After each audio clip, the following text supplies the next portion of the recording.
Captain's log, stardate 54-4. Meow. Bones, can't you keep that thing quiet? Sorry, Jim. Doesn't like the cage. Captain's log, stardate 5440. We have been assigned to... Meow. Bones! All right, Jim. I'll take it down to sickbay and house it with our experimental animals. Just remember, I was prepared to treat an ambassador, not to babysit an ill-tempered tabby. I understand, Bones. We're all upset about it. Yeoman, give me a hand with this, will you, please? Yes, sir. I confess, Captain, that for a change, I find myself empathizing with Dr. McCoy. This is a considerable disappointment. For me, too, Spock. Captain's log, stardate 5440. The Enterprise has been ordered to transport the pet waul of the Moauvian ambassador from Centaurus base to his home world of Moauv. We are proceeding on course as rapidly as possible. Mr. Sulu. Captain? How long till orbit insertion around Moauv? Approximately 2 standard weeks, 6 hours, 30 minutes, sir. 2 weeks. Removing a Starfleet cruiser from commission for 2 weeks just to pamper someone's pet. It does seem rather extraordinary, Captain, but then the Moauvian situation is extremely delicate. At the moment, they are neutral. But since they lie near both the Federation and the Klingon Empire, it seems certain they will eventually ally themselves with one or the other. The Moauvians are an advanced, logical people. Logical? Do you call the Moauvian ambassador's concern over his pet logical? Logic and affection are not necessarily mutually exclusive, Captain. I speak from personal experience. I had a pet sailot once that... Maybe so, Spock, but when you expect to play host to a full ambassador and find yourself carrying a cross between a nervous bobcat and a furry lizard... Kirk here. Jim, you were worried about this being a dull trip? What's happened, Bones? Yeoman Prentice and I were moving the waul into sickbay. We bumped into a wall making the turn, and apparently the waul panicked. We dropped the cage, and the blasted latch broke. The waul got out. Got out? All right. Where is it now? That's the trouble, Jim. We don't know. You know how timid it's been since the Moauvian crew sent it aboard. When the latch went, it took off down the corridor like a shot. You let it get away, Doctor. Who's that? Spock? Listen, Spock, that thing's got claws as long as my middle finger. I'm a doctor, not an animal trainer. Not that we didn't try. Prentice took a dive at it. His arm should stop bleeding any minute now. For the Horsehead Nebula, what next?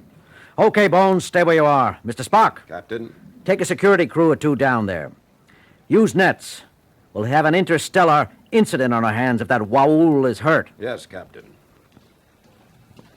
Uhura, broadcast a warning for all hands to keep an eye out for the animal. Most of them have seen pictures of it. Seal all decks above and below sickbay. At least we can keep it in one area. Very good, Captain.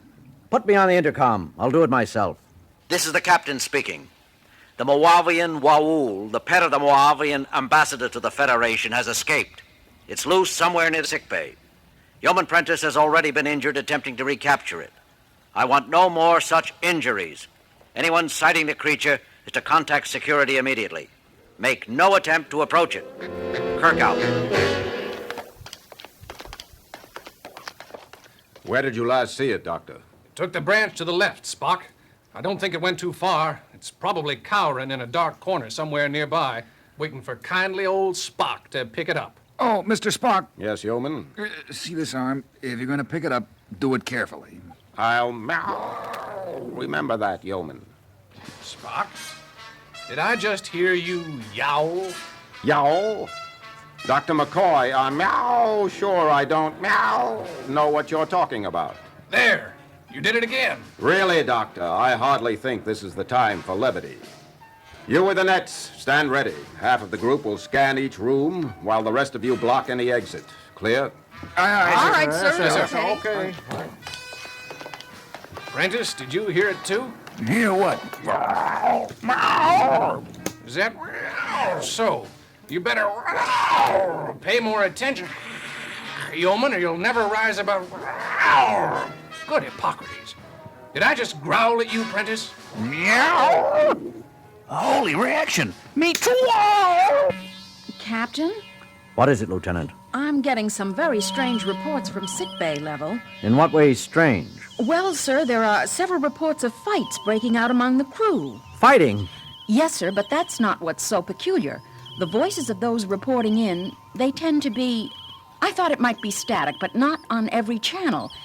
Tend to sound like snarling, sir. Easy, Lieutenant. Those kinds of reports can upset anyone. It's true, sir. They sound almost cat-like.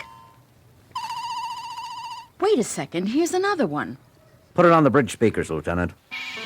This is Security Officer Gibson reporting. Captain, I need help down here. Discipline is breaking down throughout this level. I think... Get away from me!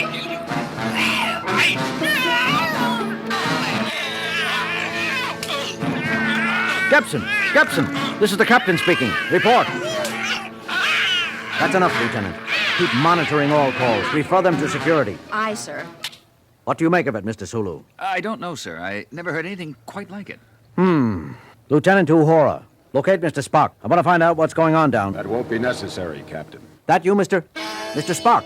What in heaven's name happened? Happened, Captain? Oh, you mean these scratches? Scratches? Spock, your arms. The upper half of your uniform. It's difficult to say precisely, Captain. We thought we detected the crying of the waul in a small storage chamber. I set a cordon of men with nets to block off the only entrance. We started to go in after it when... Yes, Spock? I'm not sure. I experienced a sudden desire to run, to hide. It was fear, but not in the logical sense. It was entirely instinctive and irrational. I found myself striking out around me, desperately. The others were doing the same. I saw everything through a red haze. Something was telling me I had to get away, get out. Spock! Are you all right? I'm okay now, Captain. The influence seems to grow weaker as you move away from it. What influence? That, Captain, is exactly what I'd like to know. Captain, I have... I told you to hold any further reports of conflict, Lieutenant. This isn't a combat report, sir. It's Dr. McCoy. Bones, put him through. Jim, what's going on? I've got cases of lacerations and bruises piling up down here faster than Chapel and I can treat them. Some of the injured are violent. I'm having a hard time keeping them under sedation. Bones, did you just snarl? I guess I must have, Jim. Spock didn't notice it right away either. There's something that sneaks into your mind. Can you describe it? Some influence overpowers your emotions and thoughts. The soul urges to strike out and run in blind panic. That's it. Panic. How about the source? I believe there is only one logical possibility, Captain. Just a minute, Bones. What, Mr. Spock? We are being subjected to a mass telepathic projection of considerable raw power. A projection emphasizing panic and fear. There is only one entity aboard which could be expected to be experiencing such feelings. The Moauvian waul. Bones, did you? I heard, Jim, and I wish somebody would do something about it fast.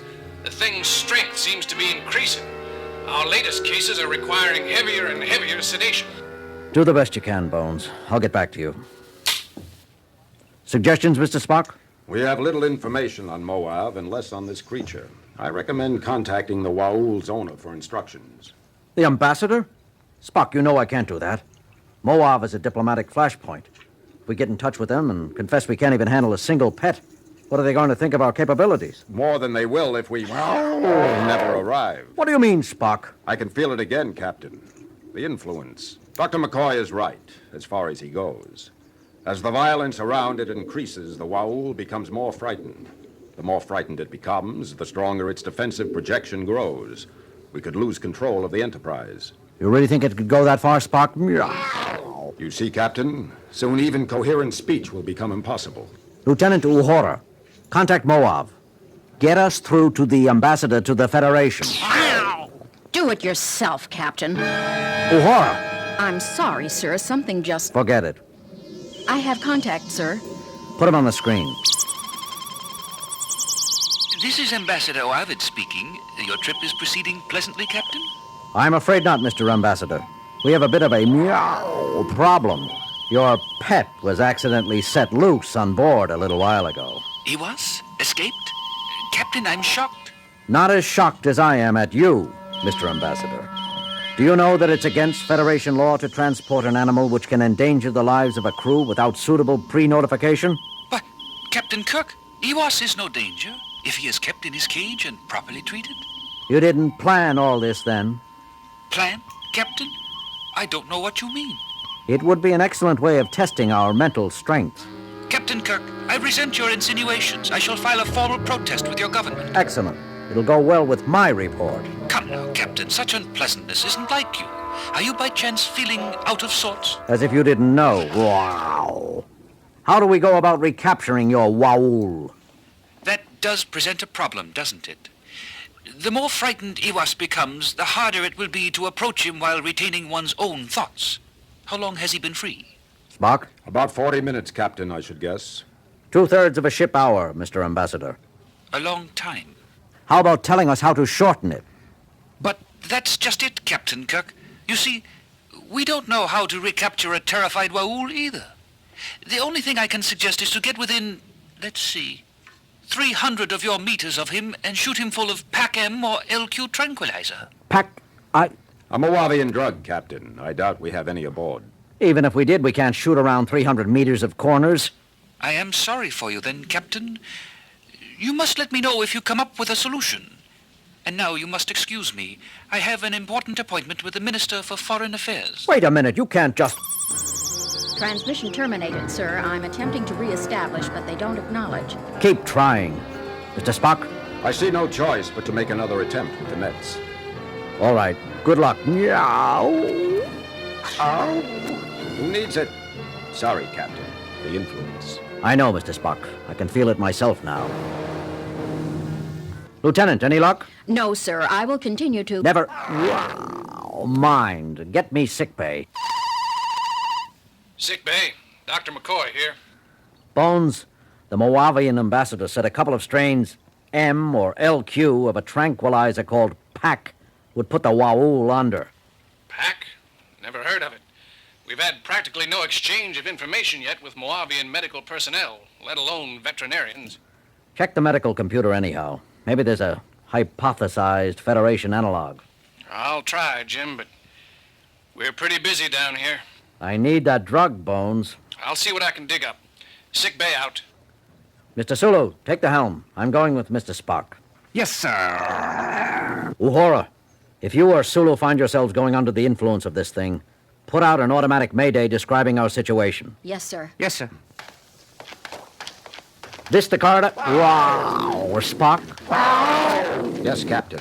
You can fight it a little, but it digs at you, pounds away like a hammer. Like a hammer? Spock, I just had an urge to take a swing at you.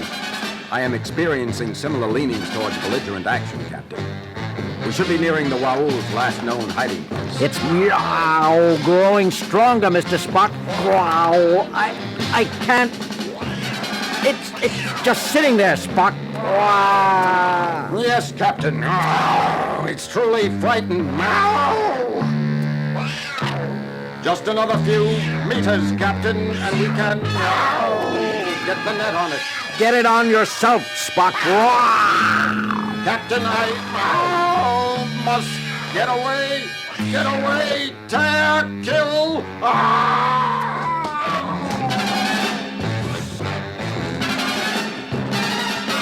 Captain, Mr. Spock, what's going on here? Telepathic screen. I heard. It's the animal there, isn't it? The waul.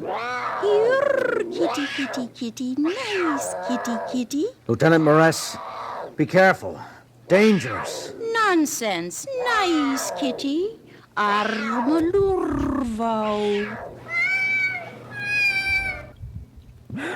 Mr. Spock, you all right?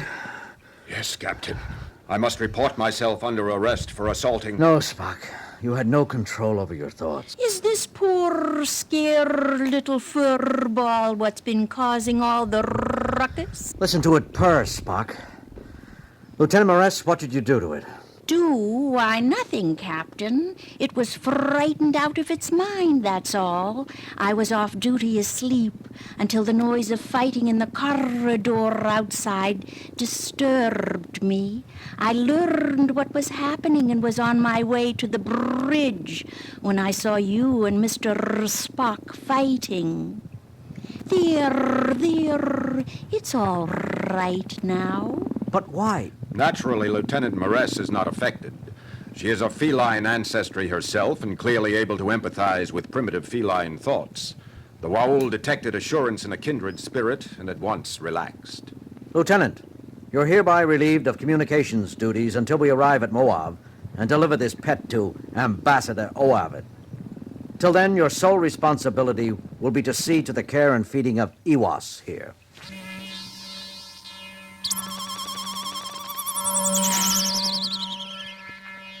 Captain, have you managed to... Ewass is safe and content, Mr. Ambassador. Lieutenant Moress, one of our communications officers, is a Cation. She was able to calm it instantly. Excellent news, Captain. Having a crew comprised of many races is a definite advantage. It speaks well of your Federation. I'm looking forward to meeting you on your arrival. Please be exceptionally gentle with Ewass in the next time periods, though. We'll be as gentle as we can, of course, and... Why the sudden concern? You mean you didn't know, Captain? An oversight on the part of the crew which delivered her to you. Her? I thought you said him. An oversight on my part. Ewass is pregnant. She'll have kittens in a few days, I suspect. You can expect to have between 6 and 10 additional little wauls before you arrive here at Moauv. Carry on, Captain. Mr. Spock, inform Lieutenant Moress she's about to become a mother. Inform Dr. McCoy also. And tell him to be careful during delivery. We wouldn't want either mother or children to get frightened, would we? No, Captain. Wow.